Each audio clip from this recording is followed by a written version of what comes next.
안녕하세요, 빨간조끼입니다. 오늘 신금호역에 나왔는데요, 지하철역에서 5분 정도밖에 안 되는 아파트가 주변 시세 대비 너무 저렴한 가격으로 나와서 한번 알아보려고 나왔어요. 보러 온 물건은 30평형 아파트인데요, 바로 가까이에 있는 아파트도 비슷한 면적이 14억 15억이나 하고, 또 신축 아파트 같은 경우는 24억 정도의 시세를 보이고 있는데요, 10억대 20억대의 아파트 사이에서 오늘 물건은 5억대입니다. 무려 3분의 1 가격. 믿어지지 않는 그런 가격일 것 같은데요, 그러면 무슨 문제가 있어서 이렇게 주변 시세 대비 3분의 1 가격인지 같이 가서 보도록 할게요.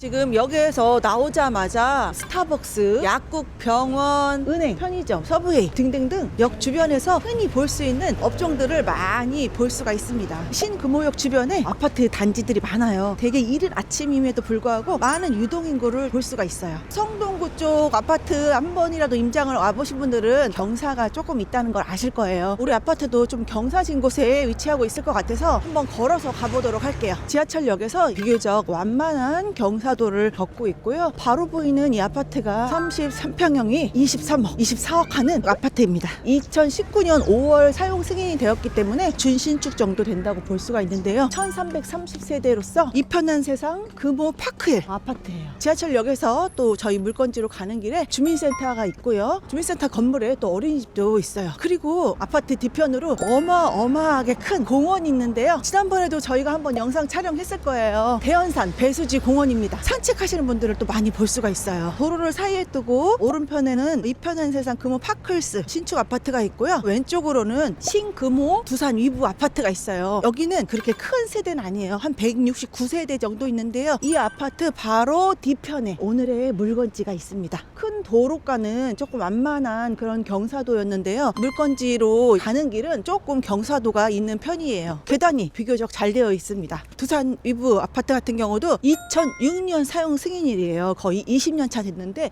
여기도 33평형대가 14억에서 14억 5천 이 정도 되는데요, 바로 이 아파트와 붙어있는 푸른마을 8차 아파트입니다. 나홀로 아파트에다가 되게 세대수가 많이 없는 점, 총 19세대예요. 그리고 2002년 사용 승인일이어서 24년 차 정도 된 구축 아파트입니다. 그런 단점이 있지만 서울에 이런 역세권 위치에서 지금 5억대 또는 6억 정도로 매입할 수 있다면 실거주 하시는 분들한테는 상당히 매력적인 가격이라고 볼 수가 있어요. 오늘 나온 곳은 서울시 성동구 금호동 푸른마을 8차 아파트입니다. 최초 감정가는 6억 9,900만 원인데요, 한 번 유찰돼서 5억 5,920만 원의 경매가 진행되고 있습니다. 토지는 76제곱미터로 23평이고요, 건물은 89.8제곱미터로 30평형 아파트에 속합니다. 핑크 옥션 보시면 체크포인트에 깔끔한 권리관계로 초보도 OK 라는 표시를 볼 수가 있어요. 그러니까 권리 분석에는 문제가 없는 그런 물건이라고 볼 수가 있는데요, 금융기관의 근저당 설정이 말소 기준 권리이며 현재 소유자가 점유하고 있기 때문에 문제가 없습니다. 우리 아파트는 총 19세대인데요 26평형부터 35평까지 있어요. 26평형이 한 4세대, 27평형이 11세대, 28평형이 2세대, 그리고 우리 평형은 30평형인데요 1세대, 35평형 1세대, 이렇게 전체 세대 중에 한 세대밖에 없어요. 가장 최근에 2023년도에 거래된 금액을 보니까 4억 7천만 원 정도로 거래되었고요. 그래서 우리 아파트만 가지고는 시세 파악을 하기가 조금 어려울 수 있으니 이 주변에 비슷한 연식과 비슷한 컨디션의 물건을 찾아보면은 시세를 조금 예측해 볼 수가 있어요. 우리 아파트는 26평형이 최근에 6억 9천만 원에 거래가 되었고, 옆에 비슷한 아파트는 5억 1천만 원에 거래가 되었습니다. 최초 감정가가 6억 9,900만 원으로 나오는데요, 감정가와 우리 물건 26평형의 최근 거래가, 옆에 비슷한 아파트의 거래가, 이런 것들을 확인해서 시세를 예측을 해볼 수가 있을 것 같아요. 조금 더 자세한 가격을 확인하고자 하신다면은 가까운 부동산에 임장을 하셔서 알아보시면은 자세한 금액을 파악하실 수 있을 것 같아요. 그리고 우리 매물이나 또 우리 매물과 비슷한 컨디션의 아파트들은 전세가 하나도 없어요. 세대수가 좀 작으니까 그럴 수 있다라고 생각하실 수가 있는데, 바로 옆에 있는 두산 위브 아파트 같은 경우도 169세대인데요 전세 매물이 딱 하나가 있고요, 1300개가 5억대가 넘는 신축 아파트 같은 경우도 30평대 이하로는 전세 매물이 25개 정도가 있다고 나와요. 그리고 바로 옆에 있는 두산 아파트 같은 경우는 전세 가격이 7억에서 8억 정도 돼요. 그런데 저희 아파트 2023년도에 전세 거래된 가격을 보니까 4억 3천만 원대에 거래가 되었어요. 만약에 전세를 놓는다라고 한다면 공시가격 대비 전세 보증보험을 가입할 수 있는 4억에서 5억대 사이에 전세를 놓을 수 있을 거라고 생각이 들어요. 똑같은 입지를 사용하는 데 있어서 구축이긴 하지만 내부의 인테리어를 잘 만들어 놓는다면 7억에서 8억대의 전세 물건보다는 더 매력 있는 물건이 될 수가 있을 것 같아요. 오늘 물건 매력 포인트들이 또 어떤 게 더 있는지 한번 보도록 하겠습니다. 오늘 보러 온 물건은 바로 6층에 있는 602호입니다.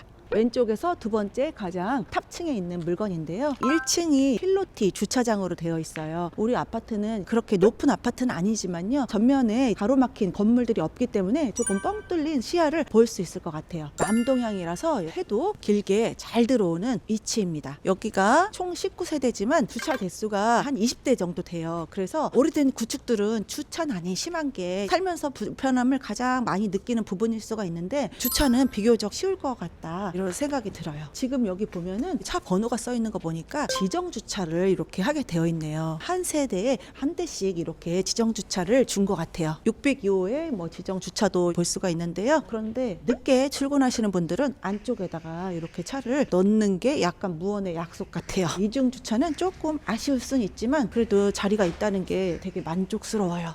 관리소가 따로 있는 건 아닌 것 같아요. 출입문 같은 경우는 빌라 느낌이 조금 납니다. 옆에는 또 깨끗하네요. 엘리베이터가 없을까봐 약간 걱정했는데 엘리베이터가 이렇게 있는 게 큰 장점이에요. 엘리베이터는 5층이라고 돼 있어요. 그 엘리베이터를 5층에서 내려서 반층 내려가면은 501, 2호가 나오고 반층 올라가면 601, 2호 이렇게 나오는 구조네요.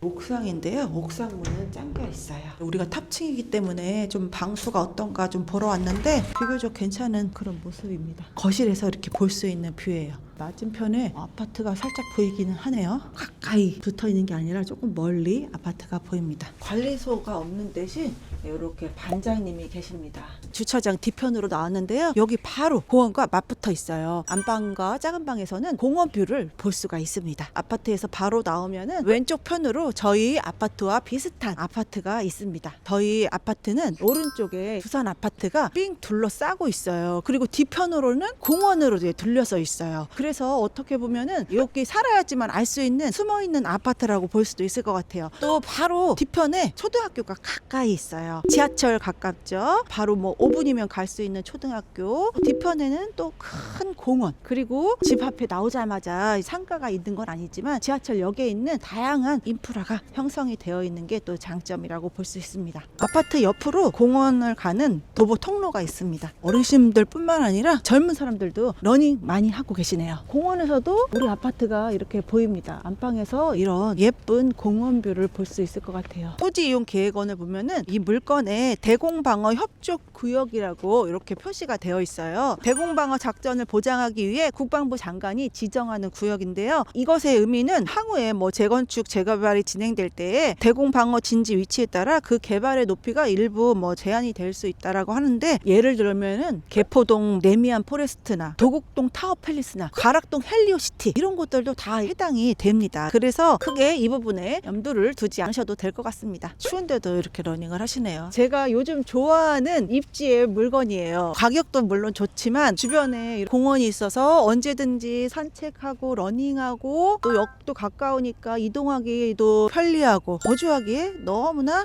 좋은 인프라들을 다 갖추고 있는 곳이라고 생각이 돼요. 다만 향후에 그런 시세 차익이나 투자의 목적으로도 아파트를 매입을 할 수가 있는데 주변의 아파트가 지금 뭐 2배, 3배 비싸잖아요. 그런 아파트에 비해서는 가격의 상승폭이 그렇게 크진 않을 것 같아요. 어떤 목적을 두고 매입을 할 것이냐에 따라서 물건에 호불호가 있을 수는 있을 것 같아요. 서울의 중심부에서 이런 인프라를 갖고 있는 곳에서 30평대를 5억대 매입한다. 그러면 지금 현재 전세 가격으로 매입을 하는 거예요. 싸게 샀기 때문에 나중에 시세에만 팔아도 적어도 1억 이상 수익을 낼 수 있는 물건이라면 참 좋은 물건 아닌가요? 오늘도 돈이 되는 곳의 머니플레이스 빨간조끼였습니다. 시청해 주셔서 감사합니다.